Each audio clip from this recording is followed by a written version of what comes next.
7 things I want in Factorio version 2.1. Factorio Space Age has been out for just over a year now, and rumours around potential changes and updates for version 2.1 have been swirling through the community. With the confirmation from Wooby that 2.1 is coming, this seems like the perfect time for me to highlight 7 things I personally would like to see added to 2.1. Oh, and yes, I know some of these are available as mods. That's not the point. This is the stuff I want in the base game. Number 1. A Quickstart Mode for Space Age. The complete Factorio Space Age experience is now a very long one. The DLC adds a whole extra game's worth of content to the base game, and that's just the time needed to get to the win screen. If you want to mess about with quality and building a mega base, Space Age can be a huge time commitment. And in my opinion, it's just a bit too much. I've played Factorio a lot, and while I don't consider myself a speedrunner, I can complete the base game in 20 to 30 hours if I don't really rush. Space Age doubles that, and while that's good value, it can feel a bit long-winded.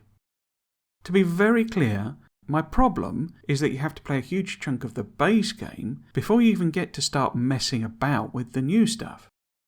Especially since, in the base game, there is a bit of an odd situation around upgrades that I think Space Age actually makes worse. What do I mean by that? Well, when you've played the game through a few times, you get to understand that what you built now will eventually be superseded by some future upgrade. That could be a more powerful version of the same machine, belt or inserter, or the addition of modules and beacons. Basically, your now build is not going to be your final build. You need to wait until you've unlocked everything to build that one. So, when you're more experienced, you understand that everything is temporary. Space Age makes this worse because it adds completely new machines that are, to be frank, overpowered.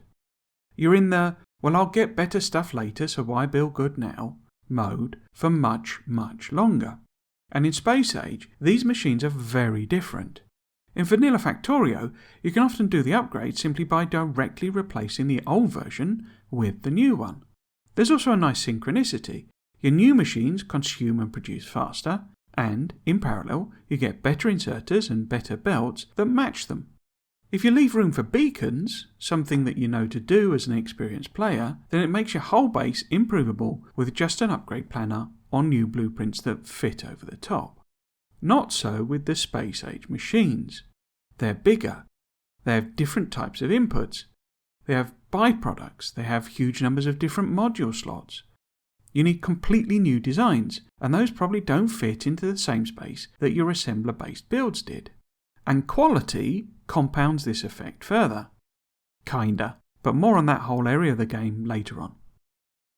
I've ended up going off on a bit of a rant there, so don't get me wrong. My problem isn't that the new builds are different. I actually enjoy that. It's new stuff to design.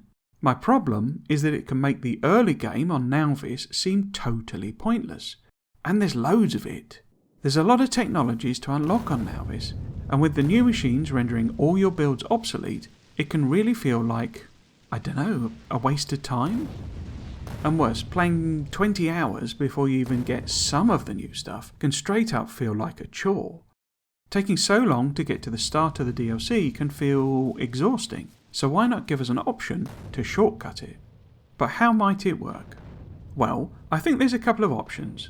Firstly, unlock the text from the start, or secondly, cheapen the costs. I'm sure you can probably think of others. Feel free to let me know your ideas in the comments. Oh, and sure, I appreciate I could go back to an old save file where I've already done the first bit and replay from there, but that's not really what I'm after.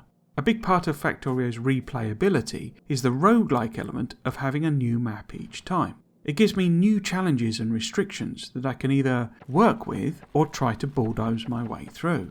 And if you think about variations like Rail World and Death World, then I think you can see why going back to the same factory at an earlier point isn't really a solution. And this is how I think it could be implemented. You could select a Quick Start Mode at the start of the game, just like you do with those variant game modes. Option 1. Unlocking the tech. I think this could be adjustable by the player, but the idea would be that you set a base level of technology for your starting point. So burner tech is the default setting we have at the moment. But then you can also set it to level 1 automation, which unlocks everything up to level 1 assemblers, shortcutting past burner tech. Level 2 automation would unlock everything up to level 2 assemblers. Level 3 automation is everything up to level 3 assemblers, and Space Age then unlocks everything up to rocket silos. Of course, this is just unlocking the technologies. You still have to build the stuff. So you'd still have to start building with burner technology, but the point is you get a head start. You can build with level 3 assemblers much earlier. Or maybe it could give you a stack of the appropriate buildings to avoid that weird situation of having electric furnaces unlocked, but still having to build an array of stone furnaces because you need to get the resources to make the electric ones. But this could also be where the cheapened cost comes in. Option 2. Cheapened cost. The idea here is that the costs of many early game items would be reduced. That means, for example, you'd only need to build half the number of machines to get the same volume of production. This would help you bootstrap past whatever early phases of the game you personally find tedious. I think for early game items, this could simply be achieved by increasing the yield from each recipe. That is, each craft of an inserter gives you 2 inserters, for example. And if this mode could be configured, higher levels would give you even more items per craft, 3 inserters or 4, for example. That way you're reducing the resource cost without messing about with the recipe ratios too much. Or what about both? Whether these 2 shortcut options should actually be combined, I'm not sure.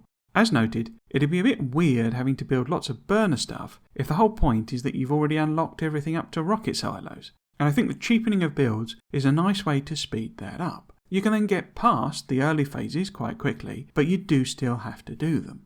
There are some possible problems.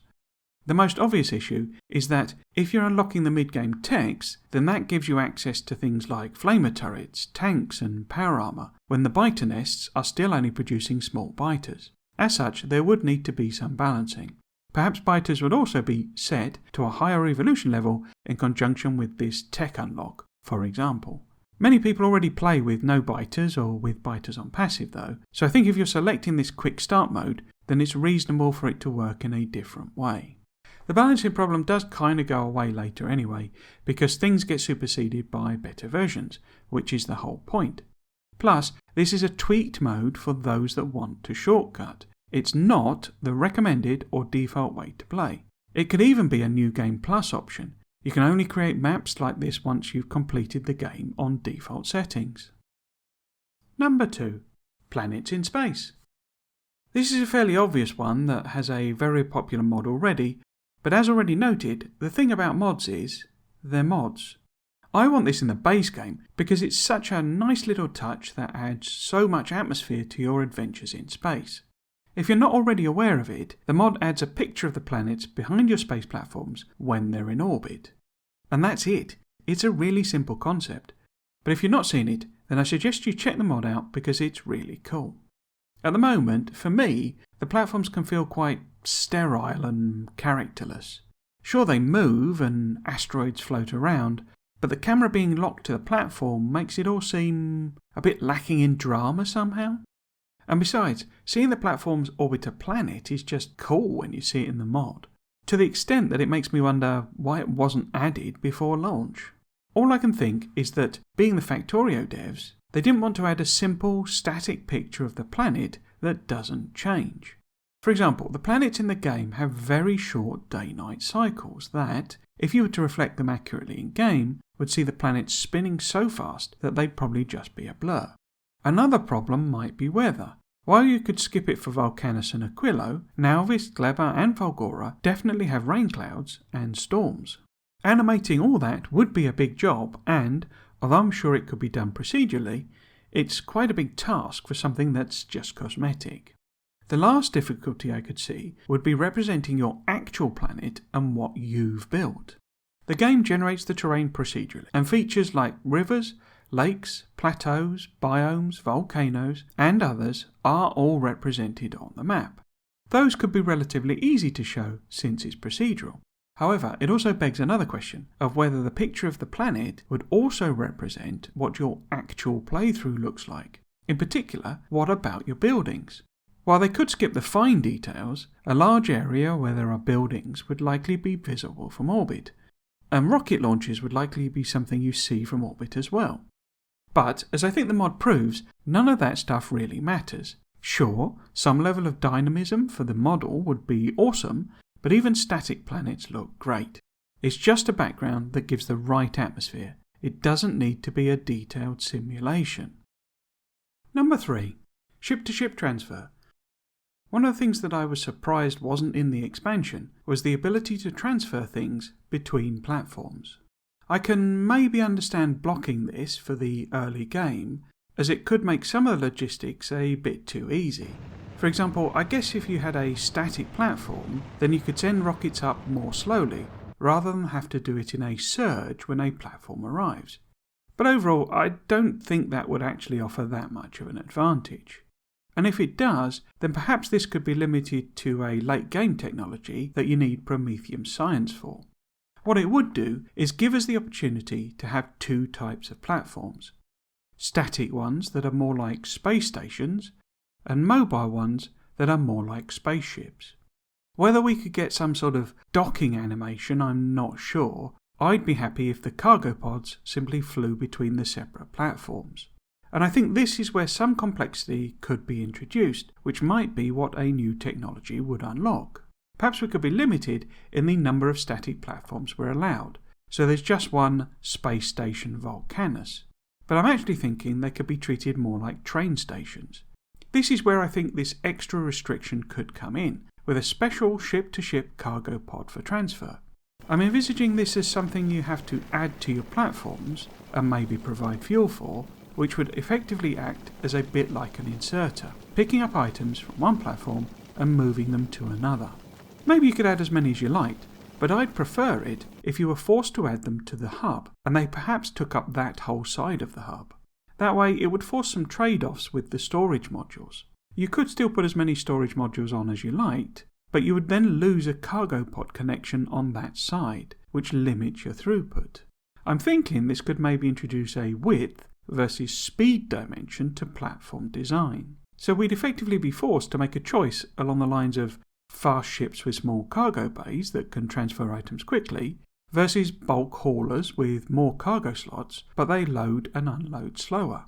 It'd be like fast clippers versus cargo ships, to use a maritime analogy. I'm then envisaging a special type of platform. There could simply be a second type of starter pack that has some restrictions on it, like it can't have engines.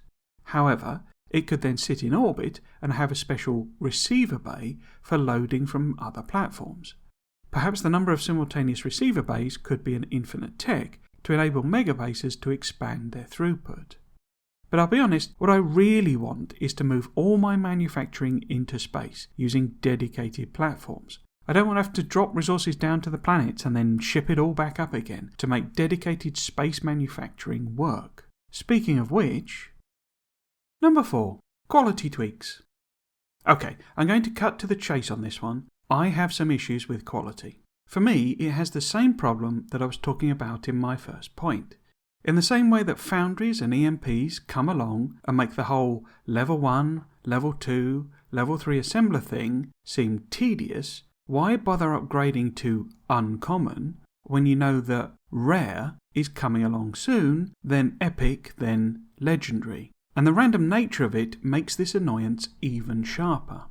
For me, it can therefore feel a bit pointless using it at all until I have legendary unlocked. Don't get me wrong, I quite like designing the actual gambling machines, but I don't really see the point of making some special blueprint for, advanced circuits that's based around having rare assemblers, uncommon modules and epic beacons or whatever. It all just feels like way too much faff until you at least have a chance of getting the legendary stuff. My other problem is that I don't find the majority of improvements that quality gives you to be all that interesting. Faster machines are great and all, but I can just add more machines instead. However, there is one exception. Space. Even when the productivity is off the charts and you're able to make gigantic ships, using higher tier machines and modules makes a lot of sense on platforms. More powerful thrusters are great, for example, and adding multiple arms to the grabbers is the perfect sort of functional improvement that I want from quality. The other area that I think really benefits is personal equipment, because it's very much a quality of life improvement. Accidental pun is best pun. It's nice to run a little bit faster just by equipping a better set of legs, or building things faster because you can support more bots with a quality roboport. And I think this highlights where quality is strongest, where you have low volume items or where you have constraints. The problem with most of the upgrades is that they really just boil down to space saving. And that's fine, but this isn't satisfactory. I have effectively got infinite room, and I have blueprints, and I have bots. I can just make more if I want more. I don't really need to mess about with slightly faster machines all the time. But that's not quite the case on platforms. If I have to launch all of the bits into space, and power is limited and I have to gather resources as I go, then this is a set of constraints where efficiency in all regards, be that power, space or resources, is a real pressure point. Then quality is a really good solution. A foundry that works a bit faster while also consuming less power is a real help, not a near pointless replacement I can achieve simply by building a second one. Sorry, I got a bit overexcited there. My point is that the quality is at its best when it's addressing a constraint. So the change I'd like to see is making quality even more tied to space. I'd like all quality items to only be manufacturable in space. To be fair, this wouldn't make it spectacularly different, but I do think it would be thematically in keeping with the nature of quality. After all, everything's better in space. And this is where I look back to manufacturing in space. Give me loads of bonuses for making stuff in space to make building my whole base there fun and interesting. I want an endless platform as far as the eye can see that makes everything in one gigantic spaghetti mess. I want to build a megastructure, damn it. But more on that later. Oh, and I know there's already space casinos and Wilby have already said that they want to nerf them. I agree with that, but what I'm talking about is the end products. The machines you build quality with, not obtaining loads of quality resources. I'd also like to have a bit of a fix to the whole quality looping and recycling thing. I'd like there to be a new set of recipes that allow any quality level to be used to make max quality level. To offset this, I'd suggest that you have to add in Promethium chunks to get it to the appropriate level. So maybe you would need to add 1 to 5 Promethium chunks to go up that number of levels. Or maybe it goes up more sharply, so 1, 2, 4, 8, 16 or something like that. This could give you a different way of using up all that random quality rubbish from more normal quality crafting, and you wouldn't have to bother quite so much with recyclers. But don't get me wrong with that second tweak. I'm not really proposing it as a fix for quality, so much as I am just proposing more stuff to do with Promethium. I'd also like to see quality stripped back a bit, so that fewer things could be made at higher quality to make them a bit more special. Or preferably that more specific improvements are added. Or perhaps both of these things. By that I mean that machines don't just get faster, they perhaps add prod bonuses or have inbuilt quality bonuses or whatever. So for example, a popular request like cargo wagons having their capacity increased could be added. But I acknowledge that there are some big problems with this. Picking on that cargo wagon point, one problem is circuit network calculations. I don't know about you, but I use the cargo capacity of my trains to determine how many trainloads of stuff my chests have. That calculation means I can set the train stop capacity accordingly. The new parameterization feature makes this particularly easy, but it would get very difficult if cargo capacity increased, particularly since it wouldn't be a universal change. You'd end up with a network of trains that had all sorts of different cargo capacities, so the maths simply wouldn't work. Number 5. Planet-to-planet comms. A simple one this. Well, simple in concept. I have no idea how complex it would be to implement. Basically, allow signals from the circuit network to be sent between the planets. I want to be able to tell my Vulcanus base it needs to wake up and make an extra 1,000 tungsten plates because I need more artillery shells on Glebber to deal with some pesky pentapods. And going along with this, I'd actually quite like the ability to set platform requests using the circuit network.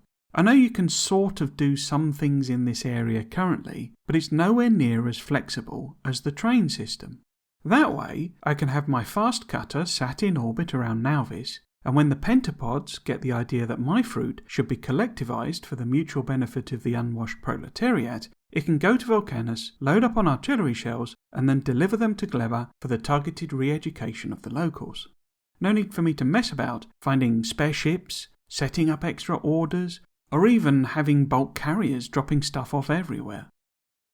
Planet-to-planet communications for signals always seemed like a weird omission in Space Age, and what makes it particularly odd is that they already added the ability to send signals via the radar network. Extending this to allow communication between planets seems like a logical next step. I mean, it must be simulating everything that's happening on the planets at all times, right? So making some signal information available between those simulations would seem to be a doable thing. I can understand the point that it may lead to confusing signal pollution, by which I mean that the iron signal on Vulcanus could get mixed up with the iron signal on Nauvis, messing up all of the maths, but I think it should use a separate building anyway, an interplanetary antenna, and that this would allow you to separate up the signals and process them independently. Or maybe it could use a specially dedicated new signal wire. Blue seems like an obvious choice, but the game already has a few issues for colourblind players. The point is that I don't think the complexities are insurmountable, especially since this very thing is in the space exploration mod.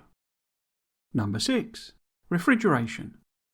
It's another obvious one, and one that I know they won't do, but why can't I refrigerate the storage on my platforms to extend the shelf life of my agricultural science packs? I could even envisage how it would fit in the game, a refrigeration technology that allows you to build a special platform piece that must be attached to a storage module. It could have a huge power cost, so you'd need to design a platform that could support it, especially pre-fusion, but it could maybe halve the rate of spoilage. Then, there could be an infinite tech that enables you to either improve the unit's power efficiency or reduce the rate of spoilage further. Note that I'm talking about this on platforms, but the same could be done on the surface. Heck, it could even be a surface-only thing, so you can prevent your stuff going off while it's waiting for transport. The simplest solution here would be to introduce a new refrigerated storage chest. Another approach could be freezing the items. This might sound similar to refrigeration, but the difference is that when an item is frozen, it has zero spoilage. However, to use it, you need to thaw it out. This could add a lot of complexity to the process, and could also mean there are still some time-based elements. You'd need the capacity to freeze it all, and you'd need to thaw it out just in time, or it will sit on the belt and spoil. It could even be that defrosted items would spoil even quicker, giving the use of freezing a bit of a risk-reward element. I'm not sure about that though, as it feels like it would be introducing a system that would actually be more annoying than basic spoilage. Obviously, I'm envisaging this whole thing as a set of late-game technologies. We even have a late-game frozen planet, Aquilo, that seems to be a perfect fit as an inspiration for a refrigeration or freezing technology. It could even use a cryofluid or refrigerant that you can only make on Aquilo. I guess I should note here that I am trying to think of this in terms of adding some complexity or additional wrinkles. It needs to be something that's not just an opt-out of spoilage. To use it, you have to set up new infrastructure that also needs optimizing. If you just want to produce loads of packs and overcome spoilage in that way, then you still can. Another option would be a simple life extension infinite research tech that you could research with cryopacks and that simply slows the spoilage rate. You wouldn't need to do anything special, it just represents the engineer implementing some sort of cooling without you actually having to do it. But as I say, I'm not keen on that. To me, it seems like an area to expand the gameplay and make Gleba more appealing. Sure, spoilage is annoying, but you can do these technologies, build these machines, and it gets nicer. And then wouldn't it be fun to optimize that? But I suspect this is forever doomed to be a weird missing capability for the engineer. They don't know how to dig holes, and they don't know how fridges work. Number 7. Return of Mr Gribbly.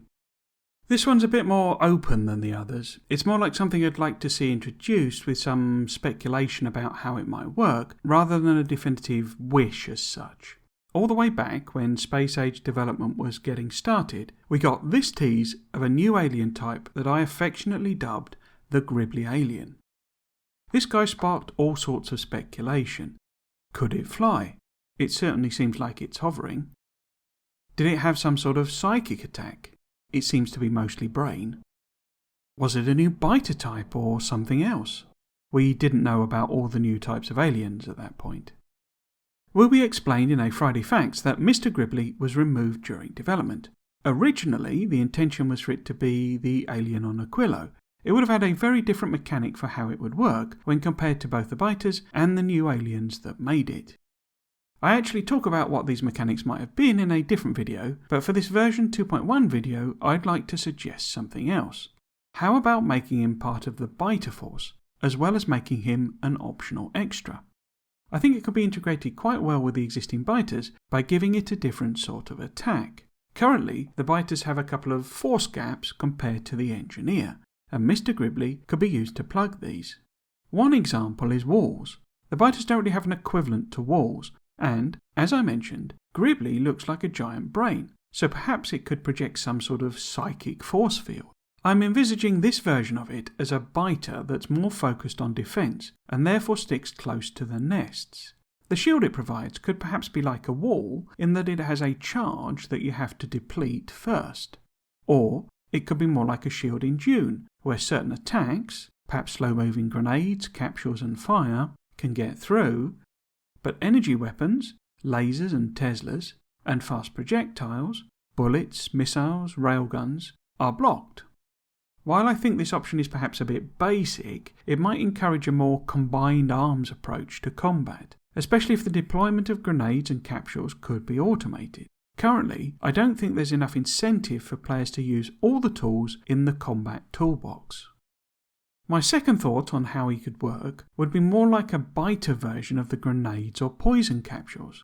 Currently, the biters have a physical attack, biting, and a projectile attack, spitting, with this second one doing both acid and slowdown damage. They lack anything resembling explosives and don't have a proper area denial weapon either, although the puddles of acidic spit perhaps work similar to this. My thought here is that the Gribblies would be part of a attacking force, accompanying the biters and spitters. As they approach your walls, they're mingled in with the biters and they explode when they either get close to your buildings or when they die. That way, if you kill them quickly, they actually help you out by damaging the other biters. But that also means that you need to concentrate your fire on them, and that means the other biters might be able to get to your walls and cause you problems. To be honest, I think this idea for Mr Gribbly really only works if the density of the biter attacks is increased. As I've noted before, the lack of proper scaling for late-game colonisation and pollution response groups means that the threat just drops away. If this Gribbly is to be a real threat then, it would either need to be super tough or it would need to be part of a very large group that would require you to come up with more tactics to cope with them. I certainly think Gribbly should be immune to fire. This could make it an effective counter to the spamming of the OP flamer turret. A few of these guys blowing up near your flamers would take them out, leaving your defences open for the other biters to do their thing. A poison-type biter could also be interesting. It'd probably be more of a challenge for personal combat, as I'm thinking about it more in terms of the cloud that demolishers release, rather than the poison that we use.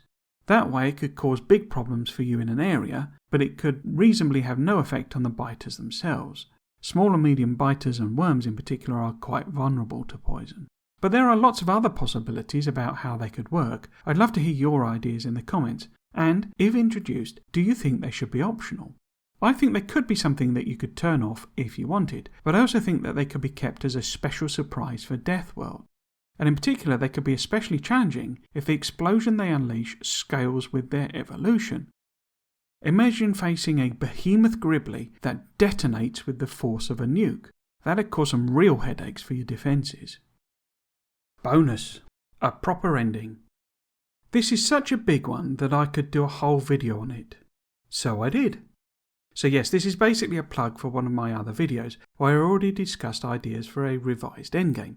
You'll find that new endgame video linked in the description and at the end of this video.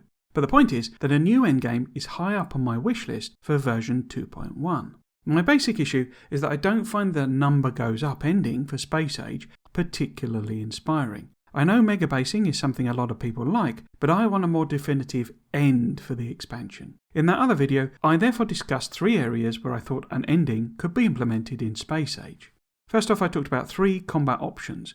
Next, I discussed 3 options that would involve building a colony. And lastly, I looked at what was probably my favourite set of options, finding a way to escape. There was a bonus option in that video too, but I'll leave you to watch it and find out what that was, along with my thoughts on all of these options and how I think they might work in-game. So with all those options discussed already, what about, as a bonus for this video, a quick look at another idea? Oh, and yes, I'm aware that I just got done talking about how the game is too long, and I'd like a shortcut for the early part. But I never claimed this list was going to be consistent with itself. Also, a big part of my problem with the length of the game is the lack of a really worthwhile goal. Let me do something cool at the end, and I will almost certainly be happier with its length. So how about this? Instead of trying to change the end and give us a different goal, how about we rework it and simply lean into what Prometheum is? I have a whole separate video coming on Prometheum. Well, I might have several actually. But for the purposes of this video, what Prometheum science does is it makes science more productive. And what is science? Science is, put rather hyperbolically, the quest to understand the nature of life, the universe, and everything. So how about that's what we do as an end? If we say that the engineer is on a quest to understand the nature of the universe, then Prometheum makes more sense as an end goal in and of itself. Number going up represents the increasing complexity of that quest.